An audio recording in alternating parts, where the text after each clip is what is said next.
The street does not announce itself when it decides to change a life. It was late enough for shop signs to be dark, but early enough for footsteps to still echo. September air in Los Angeles carried a thin chill that slipped between buildings in Chinatown, lingering near doorways and fire escapes. At 11:47 p.m., time moved differently, stretched thin, cautious, almost listening. Bruce Lee walked slightly ahead of Linda.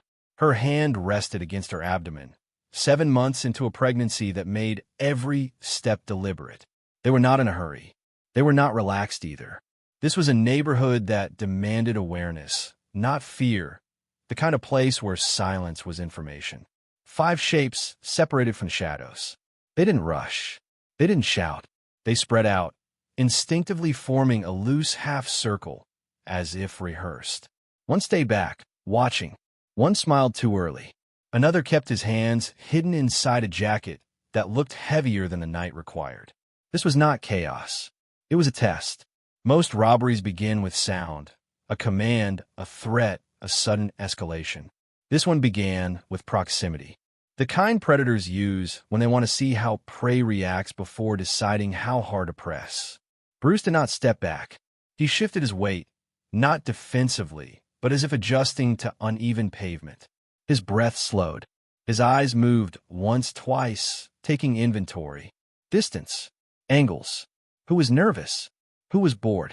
Who wanted to impress the others? Linda felt it before she saw it. The moment his body changed temperature. Not tension. Focus.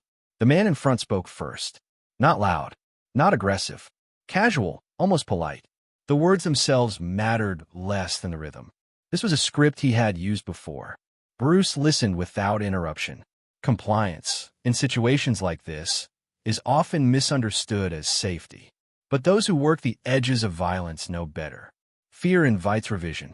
Submission invites escalation. What starts as a demand becomes a negotiation, then a humiliation, then something that cannot be undone.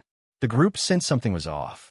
Bruce's stillness did not match the situation. He wasn't frozen. He wasn't posturing. He was simply present, fully, in a way that disrupted their momentum. Predatory instincts rely on predictable responses. This man was offering none. One of them laughed. Another stepped closer, tried to reclaim control through proximity. The air tightened. Shoes scraped concrete. Someone's breathing grew uneven. Linda felt the night pressing around them. Bruce spoke then, softly, briefly. Not a challenge. Not an apology. Something neutral. Almost disappointing. It confused them. Confusion is dangerous in groups. It creates fractures. Someone needs to act to restore order. Someone always does. The youngest one moved first. He lunged without precision, without commitment. A probe disguised as an attack. The kind meant to provoke panic. It didn't. Bruce shifted a half step, not away, but through the line of movement. His shoulder turned just enough to misalign the attacker's balance. There was no strike, no dramatic counter. Just absence where resistance was expected.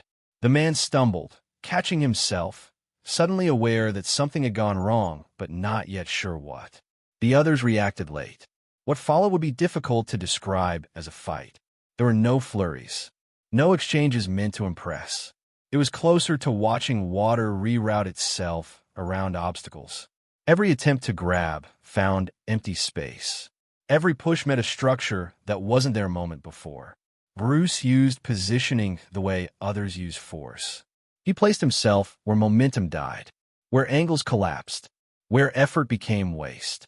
One attacker found himself facing a wall he hadn't noticed. Another tripped over a body that was already moving out of the way. Breath shortened. Coordination dissolved.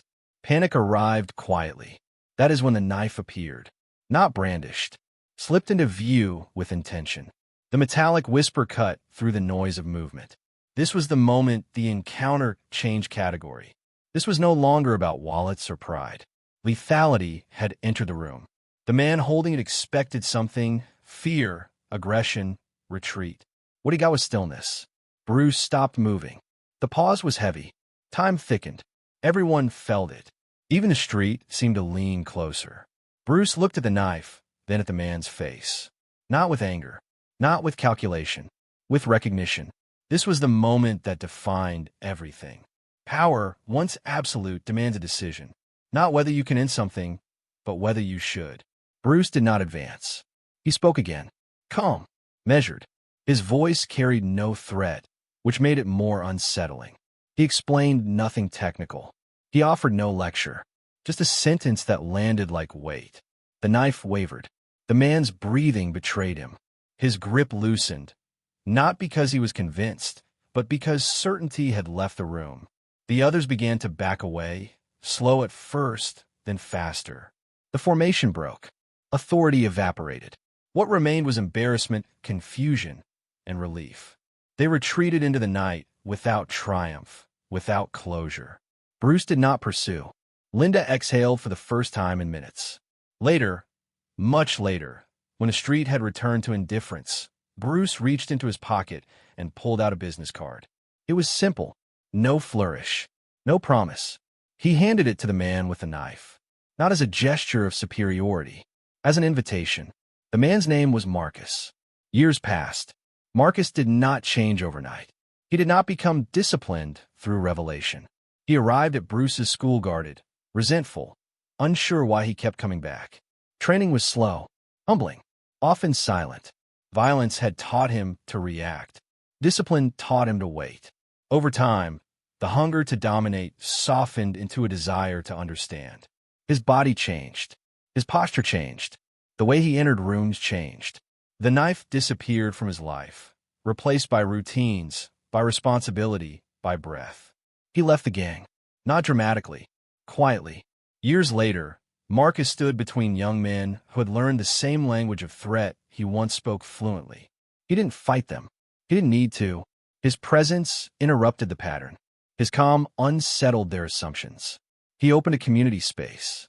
No banners, no slogans, just mats, schedules, expectations. Discipline without spectacle. Bruce visited once, observed, nodded, said very little. That was enough. When Bruce died, headlines spoke of films, of philosophy, of unrealized potential. Marcus mourned something else, the man who had refused to destroy him when it would have been easy. Decades later, a teenager named DeMarcus would hear the story secondhand, then firsthand, then live it himself, standing on the edge of choice that felt familiar despite the years between. He chose restraint. The story resurfaced online years after that. Fragmented, debated, questioned. Some dismissed it. Some recognized it. Many argued about whether it mattered if it was true. What they missed was the point. Legends are not preserved by accuracy. They are preserved by relevance. A single moment, a withheld strike, an invitation instead of an ending.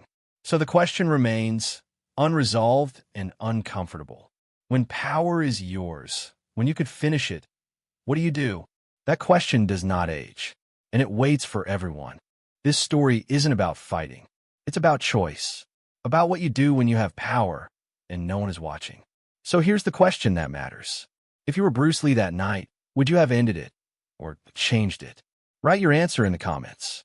There are no right answers, only honest ones.